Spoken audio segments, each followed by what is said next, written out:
ஆன்லைனில் ஜோதிடம் பார்க்க வெறும் 300 ரூபாய் மட்டுமே. குறைந்த விலை. அப்பாயின்மெண்ட் மூலம் வீட்டில இருந்தே நீங்க பார்க்கலாம். உங்களுடைய பிறந்த தேதி, நேரம், ஊர் மட்டும் வாட்ஸ்அப்ல சொன்னா போதும். நாங்களே உங்களுக்கு ஃபோன் செய்து பலன்கள் சொல்லுவோம். உங்களுக்கு ஏதாவது கேள்வி இருந்தாலும் பின்னாடி கேட்கலாம். ஸோ வாட்ஸ்அப் நம்பர் பார்த்தீங்கன்னா 88 70 10 75 27. ஹலோ வீவாஸ், மகர ராசி நேயர்களுக்கு தற்போது 7.5 சனியுடைய இறுதி கட்டமான பாத சனியானது நடந்து கொண்டு இருக்கிறது. ஸோ நிறைய முயற்சிகள் செய்து கொண்டு இருக்கீங்க. ஆனால் அந்த முயற்சிக்கான ஒரு அங்கீகாரமானது இன்னும் தொழில் ரீதியாக உங்களுக்கு கிடைக்கல அப்படின்னு சொல்லலாங்க. அது மட்டும் கிடையாதுங்க, ஆரோக்கிய ரீதியாக தினந்தோறுமே பல்வேறு விதமான பிரச்சனைகளையும் தொடர்ந்து பார்த்தீங்கன்னா சந்தித்து கொண்டே இருக்கீங்க. மேலும் இந்த ஆரோக்கிய ரீதியான பிரச்சனைகள் எப்போது முடிவுக்கு வரும், ஆரோக்கியத்திற்காக செலவு செய்யக்கூடிய இந்த ஒரு விஷயமானது எப்போது கட்டுப்பாட்டுக்குள் வரும், பணத்தை எப்போது சேமித்து வைக்கலாம் அப்படிங்கிற மாதிரியான பல்வேறு விதமான மனக்குழப்பத்தில் இருந்து கொண்டு இருக்கிறீர்கள் அப்படின்னு சொல்லலாங்க. அது மட்டும் இல்லாமல் குடும்பங்களில் நிறைய குழப்பங்களானது ஏற்பட்டு கொண்டு இருக்கிறது. ஒரு தெளிவான முடிவானது எடுக்க முடியாத சூழ்நிலையில் உங்களுடைய மனநிலையானது இருந்து கொண்டு இருக்கிறது. இப்படிப்பட்ட சுச்சுவேஷனில் தான் இந்த வீடியோவை பார்த்துட்டு இருக்கக்கூடிய மகர ராசி நேயர்கள் நீங்களும் இருந்தீங்கன்னா வீடியோக்கு கீழே எஸ் அப்படின்னு டைப் பண்ணுங்க. மிக விரைவிலேயே இந்த ஒரு நிலை மாறணும் அப்படின்னு ஆசைப்பட்டீங்கன்னா ஓம் ஸ்ரீம் ஆஞ்சநேயா நமக அப்படிங்கிற இந்த திருமந்திரத்தை கமெண்ட்ஸ்ல 3 முறை டைப் பண்ணுங்க. நிச்சயமாக வருகின்ற வாரத்திலாவது உங்களுக்கு ஏதாவது கிரகங்களுடைய மாற்றத்தின் மூலமாக நல்லதானது நடக்கக்கூடும். அதாவது 5/2/2024 திங்கட்கிழமையில இருந்து வரப்போகின்ற 11/2/2024 ஞாயிற்றுக்கிழமை வரையிலான இந்த இடைப்பட்ட 7 நாட்கள்ல மகர ராசி மற்றும் மகர லக்னத்தில் பிறந்து இருக்கக்கூடியவர்களுடைய வாழ்க்கையில் என்னென்ன மாற்றங்கள் ஏற்பட உள்ளது, உங்களுக்கு நல்லது நடக்குமா இல்லைன்னா கெட்டது நடக்க போகுதா, நீங்கள் எப்படி நடந்து கொண்டால் உங்களுக்கு வரக்கூடிய பிரச்சனைகளை தவிர்த்து கொண்டு அதிர்ஷ்டத்தை இன்னும் அதிகமாக நீங்கள் பெற்றுக்கொள்ள முடியும் அப்படிங்கிற எல்லா விஷயத்தையும் நம்ம டீட்டெயிலாக தெரிந்து கொள்ளலாம். அதுக்கு முன்னாடி இன்னும் நம்ம சேனலை சப்ஸ்கிரைப் பண்ணலன்னா சப்ஸ்கிரைப் பண்ணிடுங்க. அப்படியே பக்கத்தில் இருக்கக்கூடிய பெல் ஐகானையும் ப்ரெஸ் பண்ணுங்க. வாங்க வீடியோக்குள்ளே போகலாம். அடுத்து என்ன நடக்க போகுது அப்படின்னு தெரியாத ஒரு நிச்சயமற்ற வாழ்க்கையை தானே நம்ம வாழ்ந்து கொண்டு இருக்கிறோம். இதுல நீங்க மட்டும் எப்படி இதுதான் நடக்க போகுது அப்படின்னு சொல்றீங்க, மேலும் நீங்க சொல்றது அப்படியே நடக்குமா அப்படின்னு எல்லாம் பலருக்குமே பாத்தீங்கன்னா சந்தேகமானது இருக்கலாங்க. அதாவது ஜோதிடத்தின் படி பார்க்கும்போது நம்முடைய வாழ்க்கையில ஏற்படக்கூடிய அனைத்து இன்ப துன்பங்களும் நமது ஜாதக கிரக நிலைகளை பொறுத்து அமைவதாக சொல்றாங்க. ஸோ அப்படிப்பட்ட கிரகங்களுடைய இடப்பெயர்ச்சி மற்றும் சஞ்சாரத்தை வைத்து பார்க்கும்போது தான் நம்முடைய வாழ்க்கையில அடுத்து என்ன நடக்க போகுது அப்படிங்கிற விஷயத்தை நம்ம முன்கூட்டியே தெரிந்து கொள்ளலாங்க. மேலும் இந்த கணிப்புகள் அனைத்துமே பார்த்தீங்கன்னா இந்த உலகத்தில் இருக்கக்கூடிய அனைத்து மகர ராசி நேயர்களுக்கும் யதார்த்தமாக சொல்லணும்னா 100% ஒரு 80% இந்த பொது பலன்கள் அப்படியே நடக்குங்க. மீதம் இருக்கக்கூடிய ஒரு 20% அவங்களுடைய பிறந்த ஜாதகத்தின் அடிப்படையில் ஒரு சில பலன்களானது மாறுபடலாங்க. அதே போல பார்த்தீங்கன்னா இன்னும் ஒரு சிலருக்கெல்லாம் சந்தேகம் இருக்கும். அதாவது மகர ராசி நேயர்களுக்கு ஒரு உதாரணத்துக்கு சொல்லணும்னா இப்போது அதிர்ஷ்டம் கிடைக்க போகிறது, தொழிலில் பெரிய லாபம் கிடைக்கும் அப்படின்னு சொல்லியிருப்போம். ஆனால் ஒரு சிலர் எல்லாம் என்ன சொல்லுவாங்கன்னா, நீங்கள் லாபம் கிடைக்கும் அப்படின்னு சொல்லியிருந்தீங்க ஆனால் எனக்கு எதுவுமே கிடைக்கல அப்படின்னு சொல்லுவாங்க. காரணம் என்னன்னா அவங்க எந்தவித முயற்சியுமே பண்ணியிருக்க மாட்டாங்க. எப்போதுமே பார்த்தீங்கன்னா நம்ம முயற்சி பண்ணும்போது தான் அதற்கேற்ப வெற்றியானது நமக்கு கிடைக்குங்க. அதாவது ஒரு கை தட்டுனா ஓசையானது வருவதை காட்டிலும் 2 கை சேர்த்தி தட்டும்போது அதனுடைய ஓசையானது அதிகமாக இருக்கும் இல்லையா? அந்த வகையில் தான் நம்ம எப்போதும் போல நம்முடைய உழைப்பை நம்ம போட்டுட்டு இருக்கும்போது ப்ளஸ் அதோடு கிரகங்களும் நமக்கு கை கொடுக்கும்போது தான் நம்ம எதிர்பார்க்காத அளவிலான லாபத்தை நம்முடைய தொழில் ரீதியாக பெற்றுக்கொள்ள முடியும்.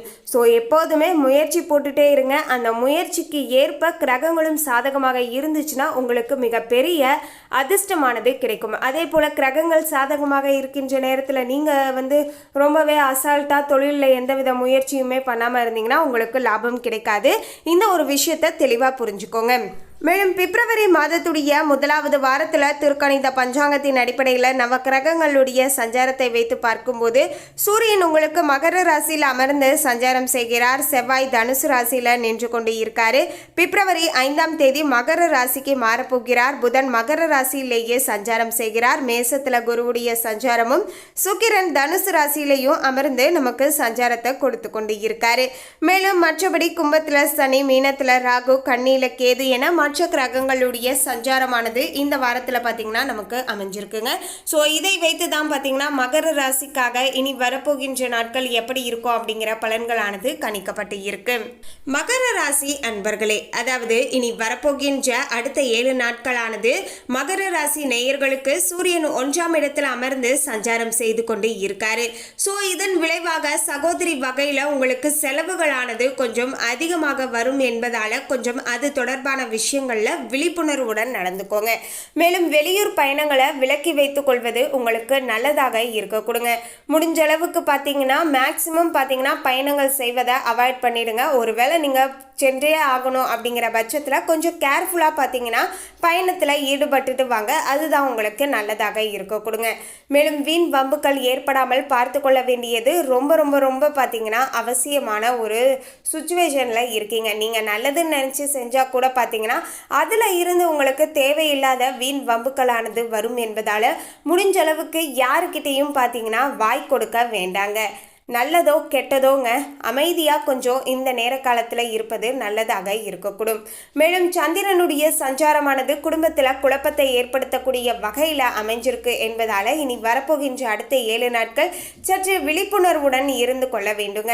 மேலும் செவ்வாய் உங்களுக்கு 12 மற்றும் 1ஆம் இடத்தில் அமர்ந்து சஞ்சாரம் செய்கிறார். அரசாங்க வேலை பார்ப்போர் கெட்ட பெயர் வராமல் செயல்பட வேண்டிய காலகட்டமாக அமைஞ்சிருக்குங்க. ஏன்னா சின்னதாக நீங்கள் மிஸ்டேக் பண்ணால் கூட அது பார்த்தீங்கன்னா உங்களுக்கு பெரிய அளவுக்கு கெட்ட பெயரை ஏற்படுத்தி விட்டுருங்க. இது தொழில் ரீதியாக உங்களுக்கு பார்த்தீங்கன்னா ஒரு வித பின்னடைவை இன்னும் மேலும் ஏற்படுத்தும் என்பதையும் மனதில் வைத்துக்கோங்க. இது எல்லாமே அடுத்தடுத்து உங்களுடைய ப்ரமோஷனுக்கு பார்த்தீங்கன்னா ப்ரமோஷன் கிடைக்காமல் இருப்பதற்கும் ஒரு காரணமாக அமையும் அப்படிங்கிற விஷயத்தையும் மனதில் வைத்துக்கொண்டு செயல்படுங்க. மேலும் உயர் அதிகாரிகளிடம் பணிவாக நடந்து கொள்ளுங்கள். அதுதான் இப்போது உங்களுக்கு நல்லதாக இருக்கக்கூடும். புதன் 1ஆம் வீட்டில் அமர்ந்து சஞ்சாரம் செய்து கொண்டு இருக்காரு. துணிச்சலுடன் தொழிலை நீங்கள் மேம்படுத்தலாங்க. அதாவது தாராளமாக பார்த்தீங்கன்னா எல்லோருமே, அதாவது மகர ராசியில் பிறந்த எல்லோருமே பார்த்தீங்கன்னா உங்களுடைய சொந்தமாக நீங்கள் ஏதாவது தொழில் பிஸ்னஸ் பண்ணுறவங்களாக இருந்தீங்கன்னா சின்ன சின்ன மாற்றத்தை பண்ணுங்க. தொழிலில் முன்னேற்றம் ஏற்படணும் அப்படிங்கிறதுக்காக சில மாற்றங்களை செஞ்சுட்டு வாங்க. நிச்சயமாக அது உங்களுக்கு வருங்காலத்தில், அதாவது இனி வரப்போகின்ற நாட்கள் கிரகங்கள் சாதகமாக இருக்கின்ற பட்சத்தில் இதெல்லாம் உங்களுக்கு சாதகமாக அமைத்து உங்களுக்கு பார்த்தீங்கன்னா பெரிய வெற்றியை ஏற்படுத்தி தரும். ஸோ அதற்காக இனிஷியலாக இப்போதுல இருந்தே பார்த்தீங்கன்னா தொழிலில் பல முயற்சிகளை செய்துட்டு வாங்க. மேலும் காதலில் வெற்றி பெறக்கூடிய வகையில் அமைஞ்சிருக்குங்க. இந்த நேர காலத்தில் உங்களுடைய விஷயம் என்னவோ அதை நீங்கள் உங்களுடைய பெற்றோர்கிட்ட சொல்லி உங்களுடைய காதல் வாழ்க்கையை அடுத்த கட்டமாக திருமண வாழ்க்கைக்கு எடுத்துகிட்டு போகலாங்க. அதே போல் ஒன் சைடாக லவ் பண்ணுறவங்க அவங்களுடைய விருப்பத்தை பார்த்தீங்கன்னா அவங்களுடைய பார்ட்னர்கிட்ட சொல்லி டபுள் சைடாக கூட பார்த்தீங்கன்னா ப்ரமோஷன் ஆகலாங்க. மேலும் பொறுமையுடன் நடந்து கொண்டால் பொருள் வரவு உங்களுக்கு தாராளமாக கிடைக்க கொடுங்க. எதையுமே அவசரப்பட்டு டக்குன்னு முடிவு எடுக்காதீங்க. ஒரு முறைக்கு பல முறை யோசித்து முடிவு எடுங்க. இது செஞ்சால் அடுத்து நமக்கு என்ன நடக்கும் அப்படிங்கிறத தெரிஞ்சுக்கிட்டு செய்யுங்க. அதாவது ஒரு கெஸ் தான் எல்லாமே. இது பண்ணுறோம் அடுத்தது இது நடக்கும் அப்படிங்கிற ஒரு கெஸ் வச்சுட்டு நீங்கள் எல்லாமே ட்ரை பண்ணுங்கள். அதுதான் உங்களுக்கு நல்லதாக இருக்க கொடுங்க. மேலும் குரு பகவான் 4ஆம் இடத்தில் அமர்ந்து சஞ்சாரம் செய்து கொண்டு இருக்காரு. மனைவி மக்கள் மனதுக்கு இதமாக நடந்து கொள்வார்கள். இது ஓரளவுக்கு மனதிற்கு மகிழ்ச்சியை ஏற்படுத்தும், கொஞ்சம் ஆறுதலாக இருக்கும் அப்படின்னு சொல்லலாங்க. ஏன்னா சில பிரச்சனைகள் ஏற்படுவதன் மூலமாக மன வருத்தத்தில் இருப்பீங்க. மேலும் அந்த வருத்தத்தை போக்கக்கூடிய வகையில் மனைவி உங்களுக்கு சாதகமாக நடந்து கொள்வார். அது மட்டும் இல்லாமல் உங்களுடைய குழந்தைகள் உங்களுக்கு மகிழ்ச்சியை கொடுக்கும். மேலும் வீண் அலைச்சல்களால் பார்த்தீங்கன்னா வெளியூர் பயணங்களில் உடல் சோர்வானது அவ்வப்போது ஏற்படும். மேலும் சுக்கிரன் பார்த்தீங்கன்னா உங்களுக்கு 12ஆம் இடத்துல இருக்காரு. காதலியுடைய தேவையை பூர்த்தி செய்ய முடியாமல் தடுமாறுவீர்கள். அவ்வப்போது குடும்பத்தில் சின்ன சின்ன குழப்பங்களானது தோன்றலாம் என்பதால் அது தொடர்பான விஷயங்கள்லையும் கொஞ்சம் ஜாக்கிரதையாக நடந்துக்கோங்க. எதிரிகள் இருந்த இடம் தெரியாமல் போவார்கள். சனி பகவான் 2ஆம் இடத்துல இருக்காரு.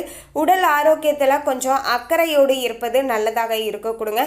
ராகு 3ஆம் இடத்துல இருக்காரு. பொருள் வரவு தாராளமாக இருந்தாலுமே பணமானது கையில் தங்குவது கொஞ்சம் கஷ்டமாகத்தான் இருக்க கொடுங்க. மேலும் கேது 9ஆம் இடத்துல உங்களுக்கு அமர்ந்து சஞ்சாரம் செய்கிறார். அரசியல் தலைவர்களுடைய ஆதரவுகளானது உங்களுக்கு கிடைக்க கொடுங்க.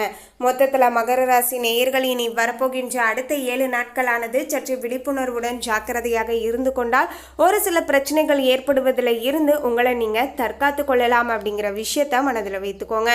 மேலும் சனிக்கிழமை தோறும் பார்த்தீங்கன்னா சனி பகவானுக்கு எல் தீபம் ஏற்றி வைத்து வழிபாடு செய்யுங்க. அதே போல் ஆஞ்சநேய கோவிலுக்கு போக முடிஞ்சதுன்னா வெற்றிலை மாலை சாற்றி வழிபாடு செய்துக்கோங்க. ஆஞ்சநேயரை வழிபாடு செய்வதன் மூலமாகவும் சனியினால் ஏற்படக்கூடிய சங்கடங்களும் பாதிப்புகளும் உங்களுக்கு தன்னால் பார்த்தீங்கன்னா குறைய ஆரம்பிக்கும் அப்படிங்கிறதையும் மனதில் வைத்துக்கோங்க. மேலும் இந்த தகவலை பற்றிய உங்களுடைய கருத்தை கமெண்ட்ல பதிவு பண்ணுங்க. இந்த தகவல் உங்களுக்கு பிடிச்சிருந்தா லைக் பண்ணுங்க, ஷேர் பண்ணுங்க. இது போன்ற சுவாரஸ்யமான தகவலை தெரிந்து கொள்ள சேனலை சப்ஸ்கிரைப் பண்ணுங்க. தேங்க்யூ.